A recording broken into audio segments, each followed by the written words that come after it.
Next up is a panel discussion exploring different approaches to modernizing our infrastructure. Please welcome to the stage Mark Scribner, Senior Fellow at the Competitive Enterprise Institute, David Pennington, Managing Director of BMO Capital Markets, Marcia Hale, who is the President of Building America's Future, and Ed Whitkind, President of the Transportation Trades Department at the AFL-CIO. The Hills staff writer Melanie Zanona will be leading this conversation. Melanie, over to you. Thank you. Thanks for joining us. We have a great panel today for what is shaping up to be a pretty timely event on infrastructure. And I want to dive right into it and open up to our panel and talk about how last week's healthcare defeat might impact either the timing or scope of an infrastructure package. It can only help is how we think about it. It really, as many of the other speakers have said today, there is some agreement on infrastructure. Yes, we have disagreement on the sides. What we need to find and what would help pave the way is that we need to find some money. And I think Congressman Delaney's bill is one of several examples of how you could bring people together to talk about how we will pay for this, because that's where the partisan divide is. There's not a huge partisan divide on that the country needs something.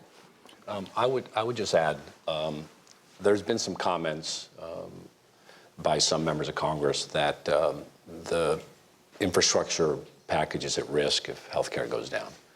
And we've been very clear about that. We think that's not only a huge mistake to even suggest that, but this idea that you have this fiercely partisan battle over healthcare that is obviously going to continue, and therefore that gets in the way of the ability to actually get something done for the country that both parties agree on, I think is fairly ridiculous. So our view is that it should be completely removed from that debate. It should be about whether or not we're going to move forward with a plan that invests in the country, puts people to work, and fixes an infrastructure that is getting terrible grades. If my kids were getting the grades of our infrastructure, I'd bring them home from college and stop paying tuition. So.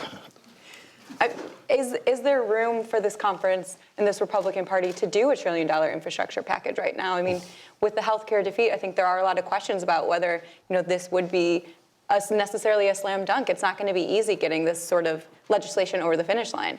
Well, and I think as sort of Chairman Schuster indicated earlier, there's still a lot of questions of what that $1 trillion package would look like. I think the Republican leadership has been clear that that's not going to be $100 trillion or $1 trillion, or $100 billion annually over 10 years in new federal spending. So how are they going to get to that figure, I think, remains to be seen. Mm-hmm. And who do you think it's more important for the White House to negotiate with, Democrats or the fiscal conservatives in the House particularly? I mean, I think negotiate with everyone. I think is important. I don't think you can leave anyone out of these discussions, particularly when there's, we're basically dealing with a huge set of unknowns. And a big unknown is, are we going to move forward with a standalone FAA reauthorization prior to this infrastructure package that maybe we'll see in the fall, maybe we'll see next year, or are we going to try to roll it into that? So a lot of unknowns. And so they should be talking to everyone on Capitol Hill. Marcia, how do you think President Trump can craft a package that can actually make it through this Congress? Well, I think there's actually the makings of a deal. I do think it has to start in the Senate. I think taking some of the ideas from the House, and again, I commend Congressman Delaney because he's got Democrats and Republicans on his bill, but craft a deal with Chuck Schumer in the Senate, then go to Senator McConnell and see whether or not there are enough votes in the middle to be able to pass something out of the Senate, which would then perhaps go to the House. So get it over the harder hurdle, which will be the Senate, and I then actually kick it think over? I actually think the House needs a bill to work off of that has been approved to be able to get something done. But I do think it's doable, and I think the one thing we really care about is it is now time to do this. I recognize that we have a Supreme Court vote, we have whether or not the government shuts down in April or whatever, but crafting the bill could be now. and it will take the fall. If we get to the congressional elections 2 years from now, then we just flip to another presidential and we don't get it done. Now is the time. We need some urgency. So public-private partnerships are expected to be a cornerstone of whatever proposal comes out of the White House. And Canada has already established an infrastructure bank. They're big on P3s. David, can you tell us a little bit about what their system looks like and what their bank looks like in terms of financing? Well, I'd almost look at it in two ways, and it's interesting you sort of talk about the federal government and legislation. A big part of the process is actually what gets done behind the legislation, right? Both at a staff level, at a bureaucracy level. Even within the Canadian system, there's multiple different ways that they get to the sort of the P3 answer. Certainly the federal government has always played a great cheerleading role. They've supported certain projects, they've built centers of excellence, they've provided expertise to the municipalities, and that's been a big part of what they do. Funding being an important part of that as well. But the states, the provinces also have played a huge role. A lot of the infrastructure is their responsibility. So oftentimes, they're making the decisions about what infrastructure to do, but the federal government is providing the support in terms of how it's executed. With the infrastructure bank, I think the thought is to help extend that ability, right? Where, again, the federal government has an important role to play using the infrastructure bank to move things forward that maybe wouldn't otherwise have been done. Transactions with a little bit more risk that need a little bit more support from those sorts of entities. And in many ways, I think the infrastructure bank in Canada itself is reflecting some of the expertise that the Canadian government has learned from the U.S. In many ways, it's not dissimilar than something like the TIFIA program, which played a very similar role sort of in the early days of developing some of the ports and toll roads and some of the transportation systems. So I think both jurisdictions are kind of learning from each other. It really is this availability P3 that's really been adopted a little bit in the U.S. but really plays a really core role in the Canadian context. What does a P3, an ideal P3, look like? You want something? It's not an ideal P3. There are good projects for governments. There are good things that need to get built. And again, we spend a lot of time when we're talking about P3s about what kind is it, right? From our perspective, it's, there are availability P3s, say for a courthouse, right? Courthouse is never going to make its own money, right? It exists because it's important, it's part of the government's role. And so, a perfect P3, if you like, for something like a courthouse is an availability one. Well, toll road is different. Well, a toll road, generates its own cash flows. It has, it has value. Someone maybe will potentially pay you a little bit up front. It's self-funding. Well, that works much better as a revenue P3. And so it's a little bit of selecting the right structure based on the project you want to do. And so it's, the format, like doing a P3 shouldn't drive what your decision should be on doing the infrastructure. That decision should be made first. Like, I want to do this thing, and then decide what's the best way to do it. Because in some cases, particularly with small projects, it makes sense just to do them, in a traditional way, in a design bid build or a design build methodology. P3 has a specific useful thing for certain kinds of projects in certain kind of contexts. Could I offer? So I think the problem with the P3 issue and the debate about an infrastructure package is we're not going to toll our way or fee our way to $1 trillion package. And so while P3s have played a role and will continue to play a role in the country, and while the private sector itself has played an incredibly robust role through the contractors that engage in transportation in this country, it's becoming a distraction from a debate about what the problem is. The problem is we don't have a public-private approach to how we're doing this. We're talking about P3s, but we're not actually talking about what the public side of this is going to be.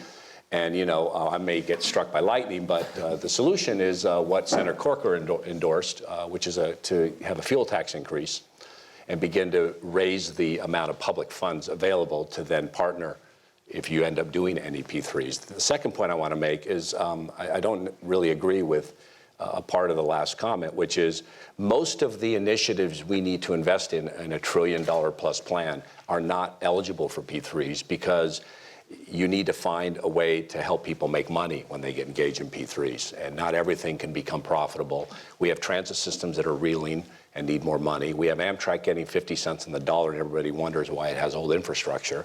We have ports that are completely uncompetitive with the rest of the world because we're not engaging in modernization of our ports. And our highway system is falling apart. So I think we've allowed P3s to kind of hijack this issue, and we're not having a discussion about what the public investment piece of this is going to be. And without that, we're not getting to $1 trillion. There's just no one smart enough to figure that out. Does anyone think the public would be willing, though, to pay more tolls to fix that broken bridge in their community or to help clear up traffic? I mean, these are issues that you hear about every day. These are real, tangible things to people. Wouldn't they be willing to pay a little bit more from a user fee perspective? The interesting thing is that on state and local referenda around the country, in the last 3 or 4 elections, it varies slightly, but it's over 70% of those pass. And the example of that is you raise someone's sales tax by 0.5 cent or something, and they pass. Now, what state and local governments have going for them that's harder on the federal level is that they're going to say, 0.5 cent sales tax, and we are going to build this new bridge. And when the bridge is built and done, the 0.5 cent sales tax goes away or goes to another project. So one of our biggest challenges is, and both Congressman Schuster and Delaney talked about this a little bit, is we need to come up with a list of what the country needs. It's very hard to ask people to pay more if it's this sort of amorphous, we need more infrastructure. And the best way to do it is, for the example Senator Schuster came and says, there are 8 or 9 states that, share a project. Let's get those governors and those senators and House members together to try to get that done. And Mark, why is there such an appeal, you think, towards these public-private partnerships? Particularly, we hear this a lot from Speaker Paul Ryan and the Republicans and the Conservative Party. What are the benefits to these, and why are they an attractive option? I think they're immediately attractive to politicians because often, especially when you're not talking about an availability P3, you're shifting financing responsibility and risk away from the public sector onto the private sector. So that's immediately appealing to people who, in a constrained funding environment. I would say, though, that on the question of user fees versus taxes, there has been polling done that when confronted with a choice between a tax increase, a general tax increase, or even a gas tax increase, that the public is willing to entertain tolling, say, for reconstruction of the roads. And I think you can sell this even more when you talk about certain advantages that tolled facilities can have, particularly when you have dynamic pricing, and then you're not only raising revenue, but you're alleviating congestion and giving people travel time savings. So I think there's a way to talk about these types of projects beyond just the revenue that would be raised. And David, I want to ask you also about the opportunity for Canada to invest in some of these public-private partnerships. What does that look like? And do Buy America rules, which is something Trump has said repeatedly he intends to do, how does that impact Canada? Well, I think in some ways Canada is already investing, right? A lot of the P3s that we do see getting done in the U.S. Are supported by and bid on by Canadian entities, and Australian entities, and sort of entities from all over the world. And so there is already a role being played. I can think of at least probably 6 projects that I know where Canadian entities have come down. They've supported bids. They've put equity in. In a couple cases, they've won the transaction. So we're seeing it already. And again, it also different projects attract different kind of investors, whether they're Canadian or everything else, right? So there are P3 investors who spend a lot of time investing in these structured project finance type transactions. There's also the big pension funds in Canada who like to buy larger assets. Investing in transmission lines and electricity distributors and those sorts of entities. So from my perspective, there's a very active investment environment, and again, it goes to the original discussion I think we've had on a number of occasions where there isn't a lack of capital, there isn't a lack of interest. In many ways, there's a lack of projects to invest in. If there was some more, there would be more investors who would be more than happy to support them in all their forms. Whether they're revenue deals that need tools or they're availability deals that don't. In terms of how you were looking at that. So whether a plan has P3s or direct federal funding, it's still going to need to be paid for. Yes. So that's the $1 trillion question: is how do we pay for this? We've heard reports that tax reform might move with infrastructure. Do you all think this is the best path forward to find a bipartisan solution to fund an infrastructure package? So I'm happy to start. I think Washington's become famous for a place that debates the buzz about the issue. So the latest buzz is it going to be part of the tax reform package? Obviously, we're going to support any opportunity to move a package attached to a vehicle that has a chance to become law. And I think that's the kicker, is do we really believe that tax reform is going to become law? And I'm not sure about that. But what I do know is that our infrastructure is falling apart. And so the real issue is, could it be a part of it? Sure. Might it be in the end? Sure, it might be. But we're continuing to avoid the real debate, which is what's the federal pay for going to be? And how is that going to marry with some other ideas about how you get to this very expansive $1 trillion plan? And right now, I'm just not seeing it. You know, I've been saying this, and I'll say it again. We need more members of Congress to join the Courage Caucus, which is the caucus in the U.S. Congress that admits that the only way to really find a federal pay for is to increase federal revenue, and that might include some sort of new gas tax increase, user fee. Without that, I don't know how you get to a package that has some sustainability and long-term viability, as opposed to these one-and-done ideas that, you know, sort of run out of money quickly. Do you really see that happening in this Congress? No, I don't. I don't see that. I don't see a gas tax in this Congress. Yeah, but I don't think we should lose sight of the real debate, which is without a robust, long-term, viable public funding piece, we're not going to get to $1 trillion, $2 trillion, whatever the number is. Engineers tell us it's $4.5 trillion. So if the gas tax is essentially off the table, what about repatriation? Is that something that could be a viable option? How much money could that raise? I mean, to build on what Ed was saying, I think, the fundamental problem with tying tax reform or anything else unrelated to infrastructure to the infrastructure package is that it doesn't resolve any of the underlying problems with the current structures. So you're basically ignoring the elephant in the room, which is that we're facing a long-term insolvency crisis for the Highway Trust Fund. And until the Courage Caucus comes around and comes up with some viable solutions, we're going to be in the same position as we are right now, a few years down the line, likely. So I don't like the idea of trying to attach everything and something for everyone to an infrastructure package. And I just think tax reform becomes so complicated. I think Congressman Delaney hinted at it today. Okay, yes, a tax reform bill, but if nothing else, get international tax reform done, which would include repatriation, which people can come around, which part of that money goes to the Highway Trust Fund, which raises federal funding of existing programs. So I think that is a true way. And then also, part of that money would go for an infrastructure bank, which is an even harder sell inside, I think, the House, but a bank that would help public-private partnerships and people trying to do private financing of things. But I don't think they move separately. They have to, it's got to be funding. We have to have more funding. Could I offer just one more quick observation, which is a lot of the infrastructure debate is also focused on building. And we represent unions that build. We also represent unions that operate, that maintain, that service the transportation sector. And when you get into a focus on just building, what you ignore is the fact that WMATA is a symbol of a national stain on our country, which is we have transit systems that are seeing huge growth opportunities and are completely falling apart because they don't have enough money. We have Amtrak that you wonder why it can't operate fast trains, as the president said in a meeting recently, because they don't get the resources to be able to do that. And so I think we have to make sure we don't let the debate ignore a very big piece of this, which is we need to support the operations and maintenance of our system, not just the infrastructure of our system. And that's an unfortunate conversation we're not having. And I think that goes to a fundamental problem with how the federal programs are structured. I mean, we have that is heavily biased towards new capital projects, and O&M, operations and maintenance, are left out of that. So local systems who are chasing, authorities that are chasing these grant dollars have every incentive to try to build out their systems as long as possible and ignore the routine maintenance that needs to be done. And that's why I think we've had these misaligned incentives. It's why we've had these maintenance backlog problems, WMATA being the big one. We will open up to questions in a few minutes here, but I want to ask two more questions. Number one, air traffic control.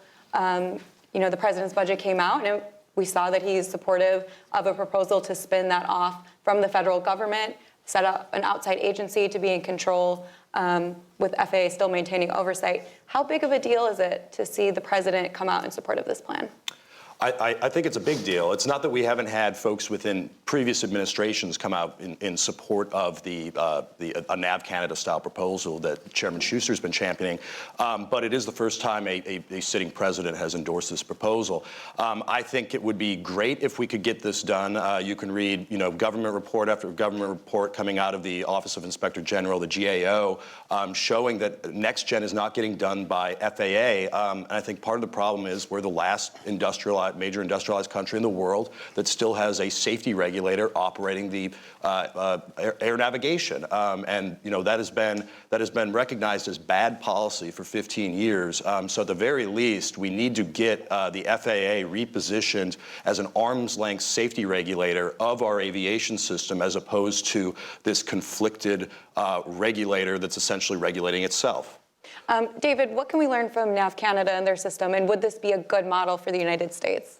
Well, I think the interesting thing from my perspective is NAV Canada was done in the late '90s, right? And so it's an old idea, and the impact was muted, shall I say, right? Ultimately, the conversion was made. It was taking place at the same time as they were authorizing the airports, and there really wasn't much impact to the system. So, when some of the debate sort of revolves around, it's going to be a massive change and, there's going to be significant issues, there just simply wasn't. And it does reflect, it's a variation on a P3 in the sense that there really isn't a private sector entity in there. But conceptually, you take the piece, you set it aside, and it's run separately. And that process has generally worked over time, right? Having people focus on what they're good at instead of trying to do all things to all people. And so I think the Canadian experience has been generally positive, as I think it reflects around the world that this is a trend that has been successful. Chairman Schuster has said that it's possible that the FAA bill, the reauthorization coming up, could become the infrastructure package. Is there a benefit or a drawback to sort of coupling this all together, infrastructure hitching a ride on FAA, or vice versa? I think the potential benefit would be that this becomes a must-pass item, and then this is just one of the many things included in that.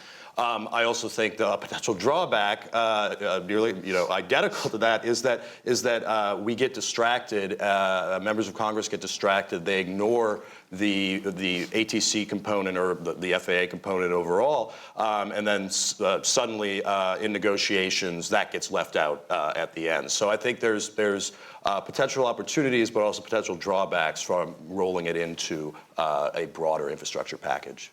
And my last question before we open it up, also in the budget we saw some cuts to the Department of Transportation. How does the administration reconcile that with his pledge to increase infrastructure? I mean, do you buy the idea that they're trying to funnel money away from inefficient transportation programs and put them into more efficient programs later? What was your read on the proposal? Go ahead.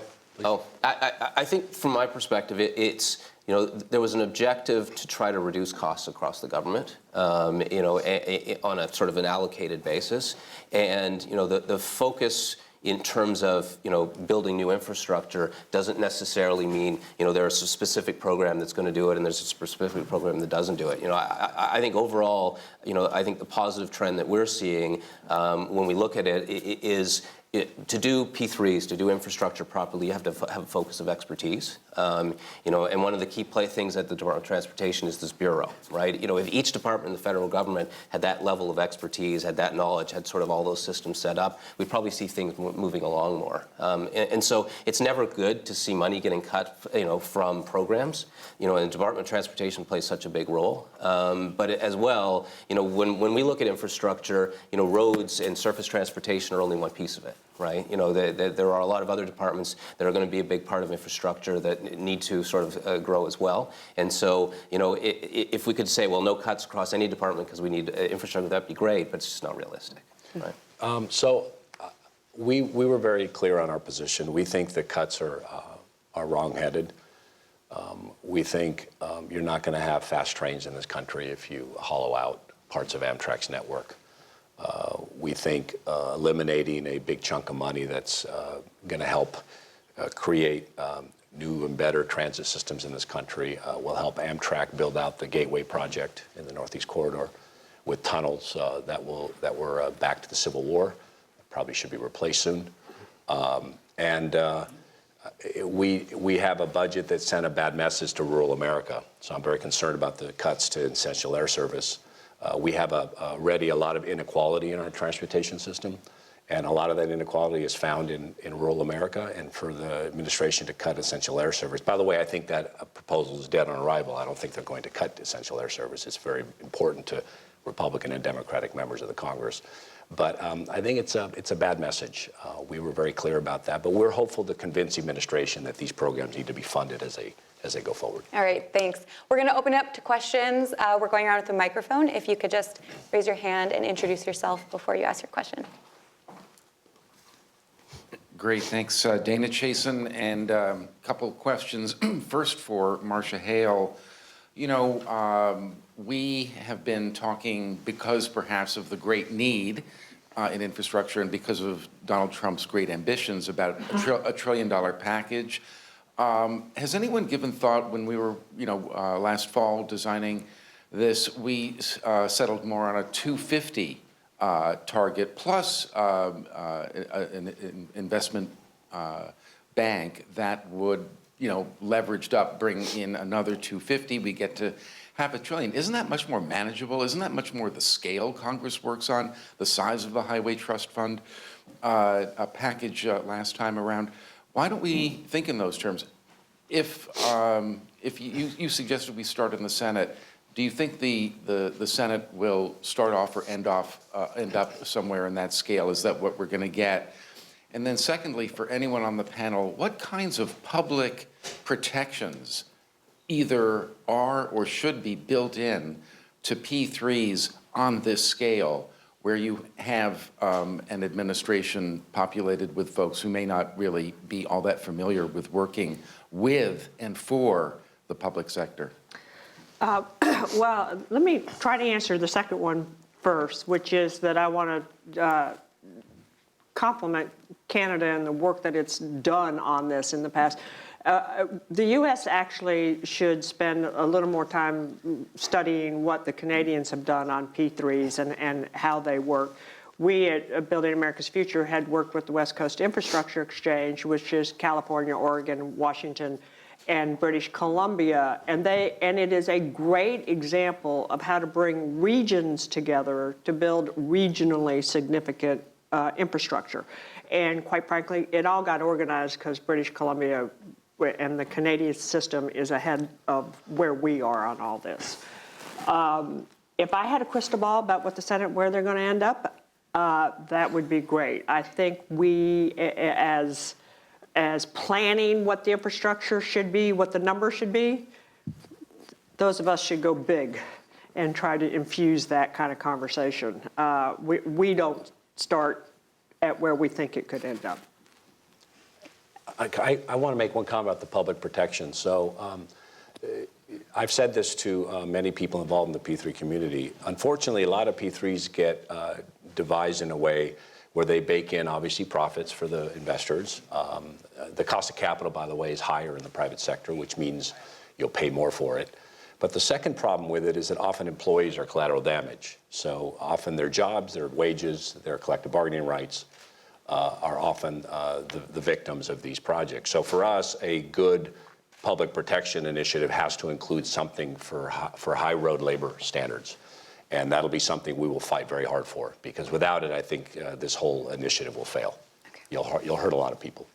Yeah. Maybe I can reflect a little bit on that in the Canadian context.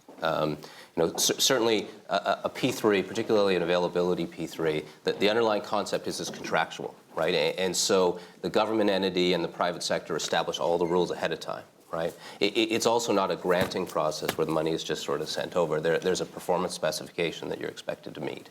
And so already built into the contract is a lot of the limitations that wouldn't otherwise be there, including a requirement for O&M and handback quality at the end. right? And so each of the pieces are in place to make it very structurally sort of built in. And as well, you can build in, protections for employees if that's the political objective. The other big thing, and there was a lot of discussion in sort of the early days of the P3 program, was really to focus on the asset and not on the individual, what I would call clinical, because certainly a number of the initial projects were courthouses, they were justice facilities like not prisons, but correction centers of that kind, and as well as hospitals.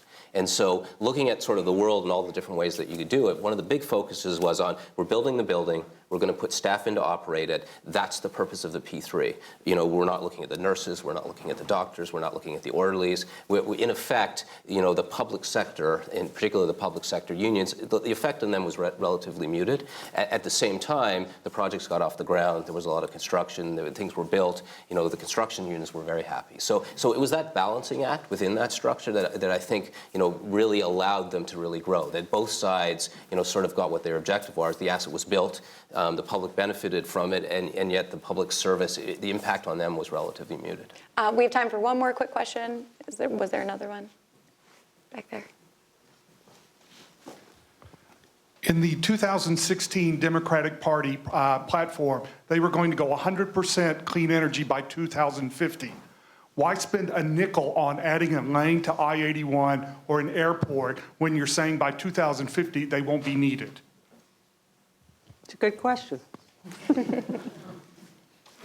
Well, I will just say one thing, which is if you look at what the nation's civil engineers say, who are a lot smarter than me, whether or not there is a changing paradigm that gets us to a different place in, I guess that's 30 years, we have highways that are completely falling apart, and we have almost 60,000 bridges that are teetering. So we're going to have to deal with our highway surface network crisis right now, because if we don't, it's going to become incredibly unsafe to travel in America. And so I think we have to figure out a way to be very holistic about our policy, deal with all its sectors, make sure we fund all the things that we need to fund, and get us to a point where we can stop getting real excited about the next Society of Civil Engineers report giving the government, another D or D minus, and actually get excited about one that might give them an A minus or, God forbid, an A. So I think we're in an important place right now, and we need to get going on this infrastructure investment across all modes. Mark, quick. Yeah, and I would just say that a political party's platform planks may not be the best gauge of reality of where we're going to be going. But I would say to that point that absolutely we should be looking at ways to reduce financial burdens when possible and to squeeze the most bang for your buck out of the dollars we are spending. So I do believe in making sure that the dollars we are spending on these projects will be spent wisely, and then also that this will be a worthwhile investment over the long run. Can I say one thing? So one thing we really haven't talked about, though, is the impact of technology on infrastructure. And I think over the next 20 to 50 years, it will be dramatic. And as an organization, we started out and put out a program that was called Falling Apart and Falling Behind, and we focused everything on how our infrastructure was failing. And that's true, and that's still true.